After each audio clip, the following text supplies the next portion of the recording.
If you're new here, make sure to hit that subscribe button and join the community. You won't want to miss what happens next. What if the person who's supposed to love you most, the one who gave you life, shaped your world, and stood as your ultimate role model, was secretly ashamed of how you looked? What if every flawless magazine cover, every dazzling red carpet moment, every carefully curated family photo they shared with the world was designed to hide one painful truth, that you, their real daughter, didn't match the perfect image they needed everyone to see? What if they went so far as to bring in a stranger, someone slimmer, prettier, more acceptable, and let her step into your place, pretending she was the daughter they'd always wanted, while pushing you deeper into the shadows? What if that lie grew until it poisoned everything: your confidence, your home, your sense of worth, until you started to believe you truly didn't deserve to be seen? I know exactly how crushing that betrayal feels, because it happened to me. My name is Chloe, and this is the story of how my mum, the world-famous supermodel Isla, acted like I didn't exist, until the secrets and lies finally caught up with her and everything came tumbling down.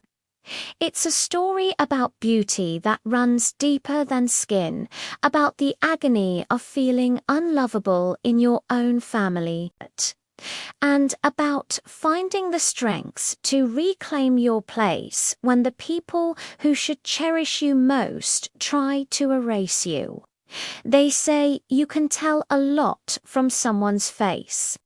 Mine always said, "Please look away." I'm an only child with only child parents, no aunts, uncles, no big family gatherings full of warmth and chaos. Just the three of us in a quiet suburban house where everything was calm, reasonable, and politely perfect on the surface.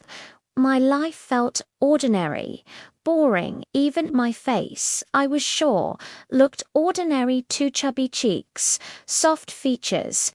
Nothing that made people stop and stare the way they did when my mum walked into a room. One evening at dinner, Mum set her fork down with that serious look she got when she wanted to have a talk. "Chloe, it's time you found some purpose in life." I rolled my eyes, pushing food around my plate. "I'm just waiting for the tragic twist in my life arc. You guys never gave me a dramatic backstory to work with." Dad chuckled softly, trying to lighten the mood. "Okay, maybe start smaller. How about a job?" "Yeah, Mum," I teased. "Lead with that next time. Don't make it sound philosophically. Just want another income stream." Mum sighed, exchanging a glance with Dad. "Whatever. Go to your room." As I left the table, I heard Dad murmur quietly, "Where did we go wrong with our one and only?" A few days later, I started babysitting. Worst decision of my life. I got an email from a woman who sounded desperate. Disabled daughter, needed someone immediately. She'd already left for work, but there was a detailed note on the fridge with instructions and $300 on the table. The little girl was quiet, sweet. I fed her, helped her to the bathroom, read her stories from colorful books. For a few hours, everything felt fine, almost rewarding, like I was actually helping someone. Then I started noticing things. Shadows moving in empty hallways when no one was there.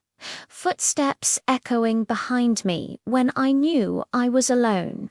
Whispers that sounded too close to real.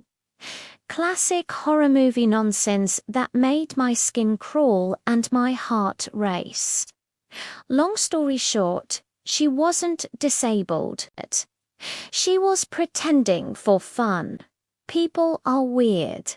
Yeah, I decided my purpose could wait. If you've ever felt like your life is too ordinary, too quiet like you just waiting for something big to finally make you feel alive, drop a comment below and share your story with us.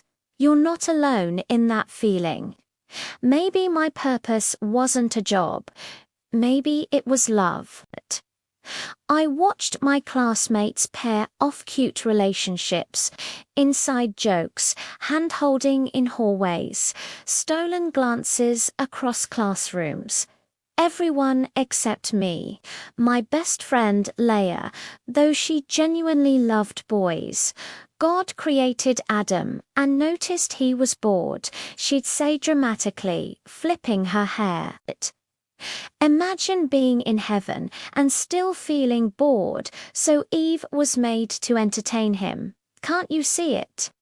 We girls are men's heaven. All you have to do is smile and entertain them. I frowned, but I'm a frowny, boring little creature. Exactly.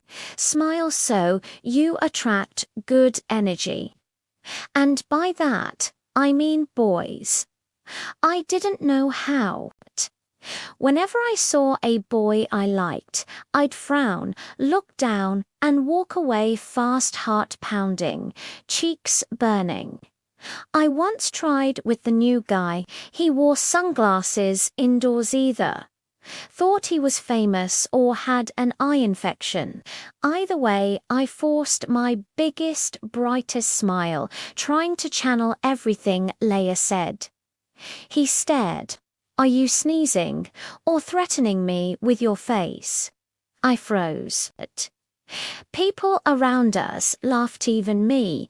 Eventually, though it stung, that was Rafe. He went from new student to most popular guy in school overnight. He had this annoying way of teasing you that somehow still made you laugh, still made you feel noticed. From that moment on, he kept showing up in my life. Unfortunately, so did the nickname Snarly. Every girl wanted to be his girlfriend, especially Leia. She tried everything: flirty comments, perfect outfits, lingering near his locker. But Rafe always said he was waiting for someone special. What does that even mean? Leia complained one day at lunch. He's a teenager. Just date the prettiest girl in school, which is me. One day, Rafe played in the final basketball game of the year. The gym was packed, cheers deafening. Some girls were literally crying from the tension. Leia leaned over. If they lose, I'll spit on their faces, except Rafe. He can spit on mine if it helps release frustration. Do you not have even a shred of self-respect? Everyone glared. Apparently, I was the vibe killer. Then Rafe scored the winning shot. The crowd went wild, chanting his name, lifting him onto shoulders like a national hero. But he asked them to put him down. Face suddenly serious, he turned and looked straight at me. The gym fell silent. He walked toward me, every step deliberate. Stopped right in front of me. Would you go out with me, Chloe? Gasps rippled, not the cute, supportive kind. More like shock. Some girls laughed nervously. A guy nearby grabbed Leia's hand dramatically. Will you be my girlfriend? Rafe shoved him hard. Laughter died instantly. He turned back to me, calm. So, just say yes for now. Let's see where this goes. My heart pounded so loud I was sure everyone could hear it. Yeah, I'll go out with you, Rafe. He grinned ear to ear, scooped me up onto his shoulder like a trophy, and carried me out. Everyone just stood there whispering, filming, trying to process what just happened. And from that day on, my life changed forever. Like this video if you've ever had a moment where everything shifted in an instant and share it with someone who knows that feeling of finally being chosen. For a while, everything felt perfect. Rafe and I became that couple walking holes hand in hand, skipping class to share vending machine snacks behind the gym, stealing kisses in empty stairwells. My parents were against it from the start. I don't get it, I argued one night at dinner.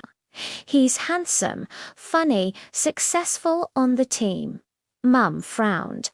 Something off like how he sat in our living room with his feet on the coffee table. Dad nodded. Little things say a lot. Come on. Last time I checked, you're an accountant with a boring life, no siblings, dead parents, 0 friends. Since when are you psychologists? Mom sighed. It's his vibe, his aura. I laughed bitterly. So it's because he chose me, not his aura or his feet on the table. They exchanged worried looks. I stormed off to my room. Leia was thrilled for me at first. Most besties would be jealous if their average friend got the hottest guyess, especially when that bestie is as pretty as me. But I'm proud of you. She was spraying pink stuff on her feet, getting ready for another date. This rich older guy love doesn't care about age. I raised an eyebrow. You're telling him nice to feed you. She laughed. You're actually stupid sometimes. I love it. How's everything with Rafe? Fine, I guess. But there's this nagging feeling something's off. That's called insecurity, she said casually. Live in the moment. Stop overthinking. Maybe she was right. Rafe was sweet, generous, but he never invited me to his house. I kept asking, gently at first, then nagging. Finally, he agreed. The house was old, worn down from the outside. The front porch creaked under our feet. Just as Rafe opened the door, a glass flew past us and shattered onto the street. Rafe yanked me back protectively.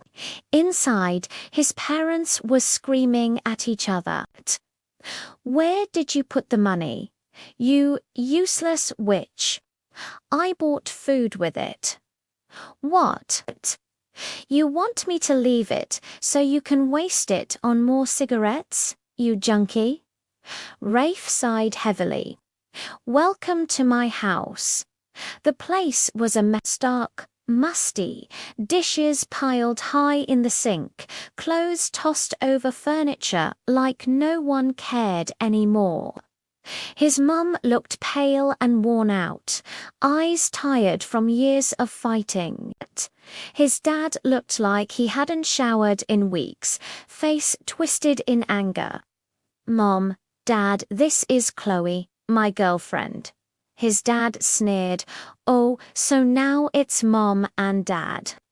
His mom grabbed a rolled-up newspaper and smacked him across the head. Don't talk about her like that. Rafe took my hand without a word and led me out. I guess I'll never complain about my boring life again, I said quietly once we were outside. Now you know why I never wanted you here. I'm sorry you had to see that. Don't be. I'm your girlfriend. I'll accept you no matter what. He smiled faintly. Cool, I like acceptance. Then, softer, almost vulnerable, Chloe, I love you. My heart stopped. What took you so long? He laughed, pulling me close. You're amazing. When I make it big in basketball, I'll give you the best life. He leaned in to kiss me. My stomach flipped with butterflies. But my phone rang. Mum, don't answer, he whispered. Let me kiss you. Take you to your favorite diner. Rafe and I got closer, which meant more lies to my parents. Grades slipped. I told myself I'd catch up Ladorai, just needed this time with him. We had a routine meeting behind the gas station after school, sharing a soda on the curb, talking about how fake everyone else was, how shallow popularity felt. You're the only real person I know, he'd say, fingers tracing mine. He started asking for little favors, borrowing my phone when his died, needing me to cover when he missed practice or class, lying to his mom about where he was. I did it all without hesitation. That's what you do when someone loves you, right? You help, you support, you make their life easier. Sometimes he disappeared for a day or two, no texts, no calls.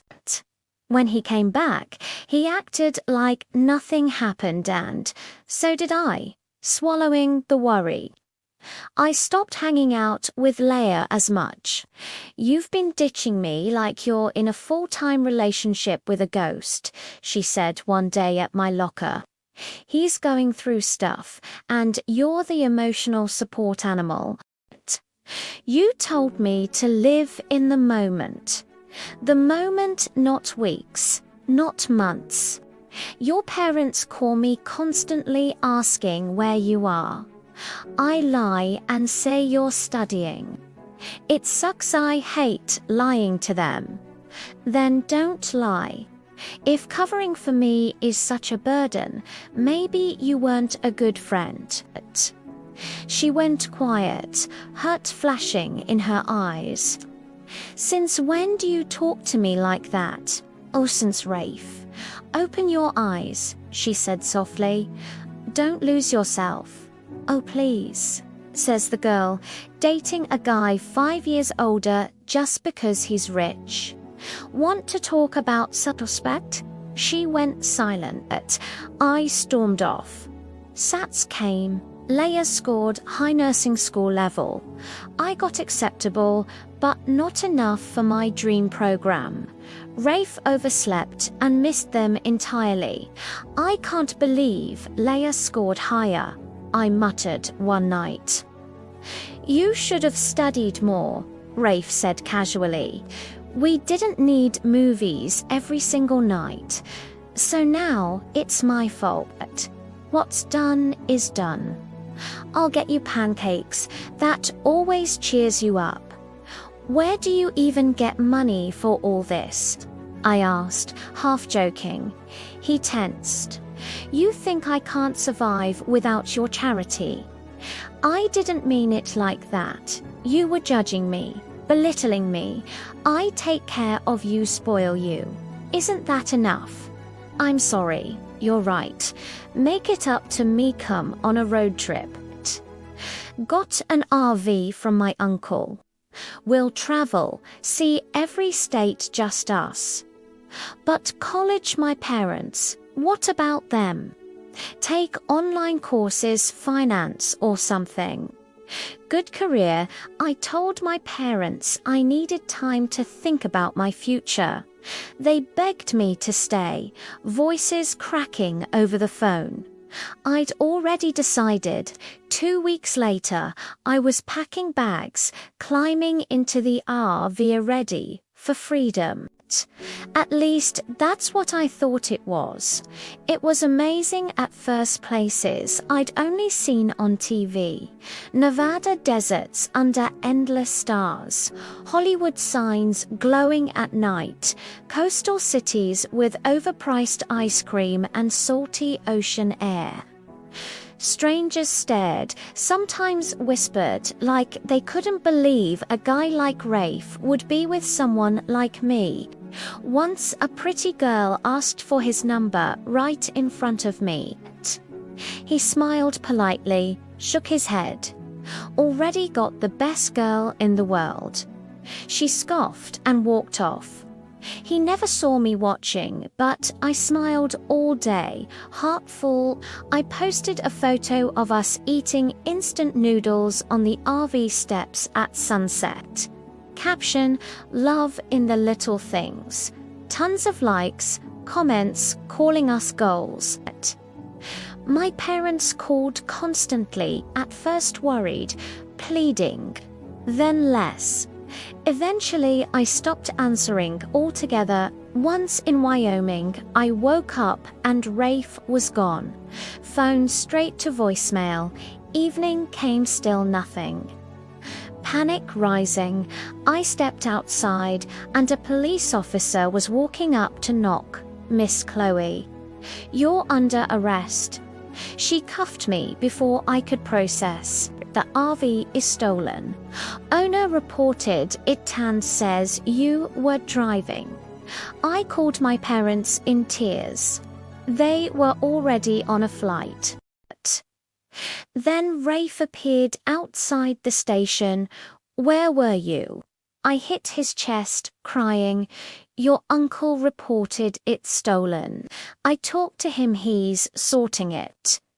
That jerk filed a report because I'm behind on payments. Nothing about this adds up. I'm sorry, but I called my parents. I'm going home. No, please don't give up on me. You're all I have. He begged, tears in his eyes. And something in me broke. I wasn't ready to be alone, pregnant, and lost. Fine, I'll call them. We left before they arrived. Months blurred, the fun life dulled. My parents barely called. I saw Leia, got into nursing school, posted her engagement to the rich guy. Funny how I used to be the one with the bright future.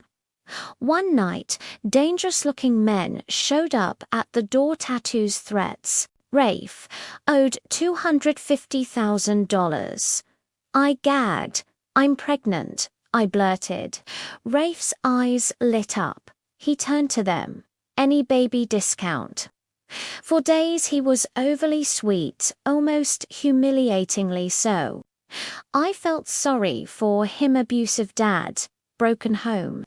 Maybe that's why he was like this. But I knew it was wrong.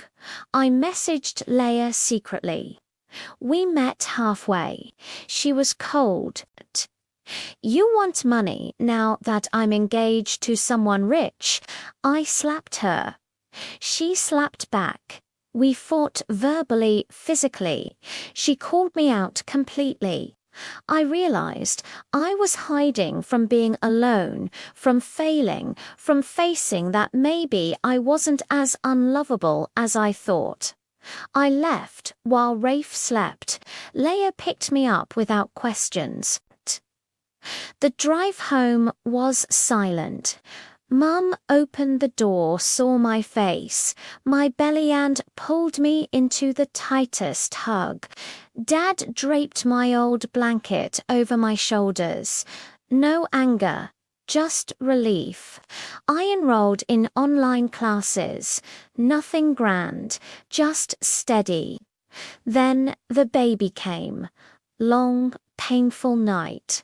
But when they placed him in my arms, tiny, red, perfect everything went quiet.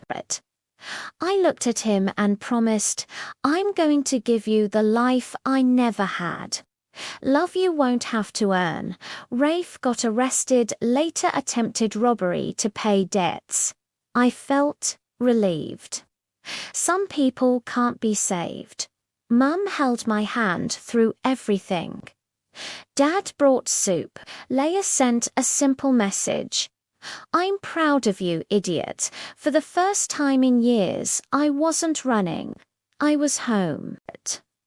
Like this video if you can relate to finally choosing yourself after everything, and share it with someone who might need the reminder that they're worthy of real love. Sometimes the bravest love is the one you finally give yourself. Leave your thoughts, your own stories, your hopes in the comments below. Don't forget to hit the bell icon to get notified about future stories. Thanks for watching. I'll see you in the next one.